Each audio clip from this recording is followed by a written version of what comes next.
ասում էր պորջի լակոտ, ասում էր նման ձևակերպում կա, ապա սատկած առույց քշելու Ֆորմուլա 1-ի Բահրեյնի Grand Prix-ի բազմակի չեմպիոնի լակոտը ինչ ձևի է լինում, պարոն Ռուբինյան, հենց այդ ձևի լակոտը լինում է, պետք է հայհոյեր ու դահլիճը լքեր։ 6-7 հոգի մանդատը դրեց, եթե հիշում եք, մարաթոն էր, որպեսզի պորջի լակոտը, ինչպես ասում էր պարոն Ռուբինյանը, բանտախցից հայտնվի ազգային ժողովի նիստերի դահլիճում և ստանա պատգամավորական անձեռնուախելիություն։ Հետո էլ գա այս ամբիոնի մոտ կանգնի ու ասի ցույցերի ժամանակ թեթևակի հրեցին և ես կապտուկներ ստացա, ձեռքս մի փոքր ցաված և այդ անիրավ ոստիկանները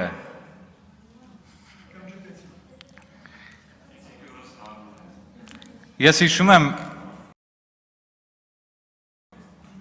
Լևոն Քոչարյանի հոր,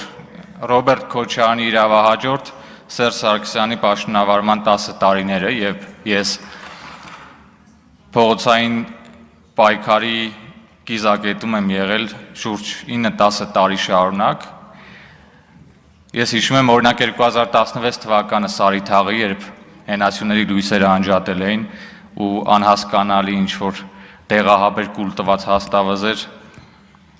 երիկաթի ձողով ջարդել էին ծնկից խնձորակու, մենք մտածում ենք ոնց այդ ջարդած ծնկներով Սարիթաղի արահետները հաղթահարենք մթության պայմաններում և պայթող լուսաձայնային նռնակների առկայության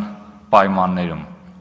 Ու հիմա ինչ-որ մկանագնդեր գալիս են այս ամբիոնի մոտ կանգնում են ու ասում են թեթև կմճտեցին կապտուկներ ստացանք, ոստիկանությունը խիստ անիրավ էր։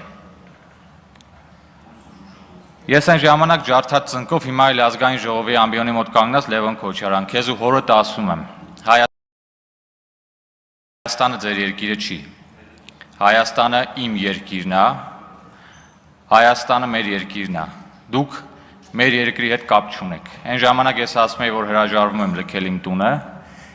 հիմա էլ ասում եմ, դուք այս տանը հյուր եք, դուք Հայաստանի Հանրապետության հետ որևէ կապ չունեք ու չեք ունեցել։ Դուք ու ձեր իրավահաջորդ Սերժը 4 կատեգորիայի քաղցկեղ էիք, որ հայտնվեցիք մեր օրգանիզմում, մեր երկրում ու մեր երկիրը սկսեցիք ներսից ուտել, ներսից քայքայեցիք մեզ։ Եկել կոռուպցիայից են խոսում, ինքնիշխանությունից են խոսում։ Գույք պարտքի դիմացի մասին մի քանի օր առաջ էի խոսում, մանրամասն թվում էի, երբ 95 միլիոն դոլար պարտքի դիմաց Հայաստանը դարձրեցին Ռուսաստանի ճորտ։ Գազը, լույսը, երկաթգիծը, արտադրական հզորությունները, ամբողջը։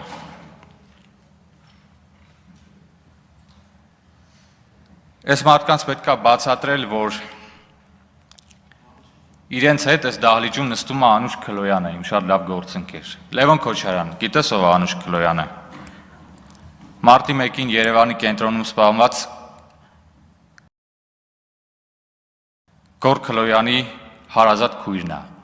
Հայրդ Անուշ Քլոյանի հորը ասելու բան ունի, թե չէ։ Հայրդ Վազգեն Սարգսյանի ու Կարեն Դեմիրճյանի ընտանիքի անդամներին ասելու բան ունի, թե չէ։ Իհարկե չէ։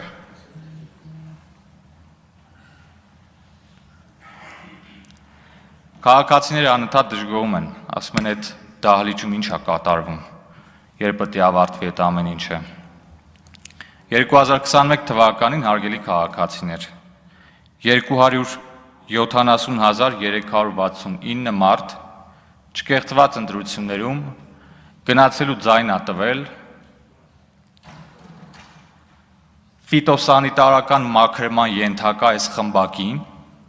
ու բերել նստացրել ազգային ժողովի նիստերի դահլիճում տալով պատգամավորի մանդատ։ Ես լավ եմ հիշում Լոռու մարզում Ալավերդի խոշորացված համայնքում նախընտրական շտաբն է ղեկավարում, շատ լավ հիշում եմ ովքեր էին սրանց նախընտրական շտաբերի ղեկավարները, ինչքան նախկին կյանքի մեռել կար, նախկին գյուղապետեր, չգիտեմ, մարզպետներ, ես իմ ովքեր, որ սրանց ժամանակ մարդկանց խմելու ջրի խողովակները հանել տարեք ես են սարքել իրանց։ բայց նույն դաշնակները,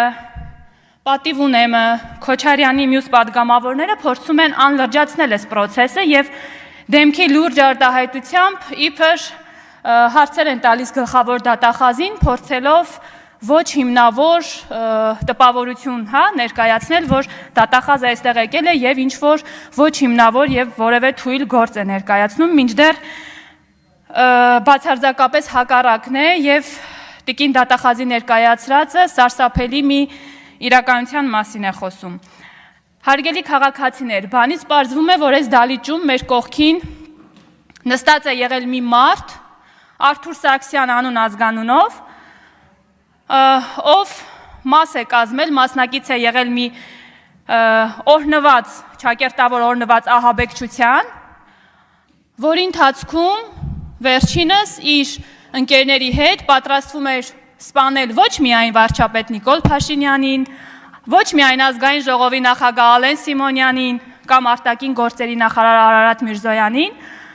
այլ սիրելի քաղաքացիներ, նաև ձեզանից մի քանիսին։ Այո, նրանք պատրաստվում էին այրել մեքենաներ, մի քանիսին գյուլել պատերի տակ, իմիջայլոց այստեղ իրենք ցույց են տալիս, որ իրականում իրենք ոչ միայն Հայաստանի Հանրապետության քաղաքացուն ուղղակի անվանում են անասուններ կամ էշեր, այլ հենց հավատում են, որ դուք այդպիսին եք, հարգելի քաղաքացիներ, որովհետև չի կարող մեկը խոսել մի քանիսին գյուլելու եւ հետո ընտանիքին որևէ փոխհատուցում տալու մասին եւ արտահայտվել, որ այդպիսով այդ ընտանիքները կլինեն գոհ եւ երջանիկ եւ իրենք էլ կգան իշխանության։ Ես